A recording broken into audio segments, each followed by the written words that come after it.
नमस्कार शेतकरी मित्रांनो, शेती आणि शेतकरी या सदरामध्ये आपलं स्वागत आहे. बघू शकता हा 7 जुलै रोजीची लागण आहे. 7 जुलै, आज आहे 11 ऑगस्ट. साधारणतः 34 दिवस झाले त्या प्लॉटला. या प्लॉटमध्ये तुम्ही ऊसाची आपण कांडी लागण केलेली आहे, रोप वगैरे लावलेलं नाही, काय नाही, किंवा त्यामध्ये ड्रिप नाही. ह्याला पाण्याचं पाणी देतो आपण.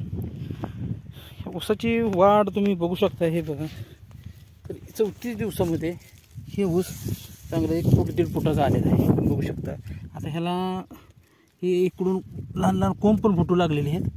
तर ह्याला आपण काय ट्रीटमेंट दिली, विशेष असं काही दिलं नाही. तर ह्याला फक्त आपण सुरुवातीची 2 पाणी झाल्यानंतर युरिया दिला, नंतर 18 टाप आणि त्याच वेळेस 18 टाप आणि 240 एक फवारणी घेतली. पाऊस झालेला होता, सरी वरंब्याचा भागसुद्धा ओला होता, त्यामुळं ते योग्यरित्या झालं. पण एकंदरीत ऊसाची वाढ बघता तुम्ही बघा हे कसं आहे. तर हे फक्त आपलं हे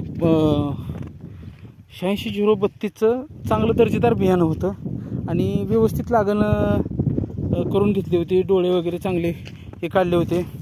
तर हे असे आपली लागण उगवलेली आणि कुठं कुठं आता हे ऊस पिवळं दिसतंय बघा. तुम्हाला दाखवतो मी.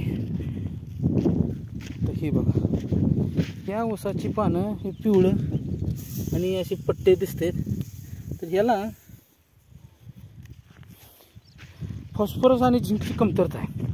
आता ह्याला बाळ बांधण्याचा जो आपण डोस देणार आहे किंवा रेग जो मारणार आहे, त्यामध्ये आपण मायक्रोन्यूट्रियनची, फेरसची वगैरे भरपूर मात्रा टाकणार आहे.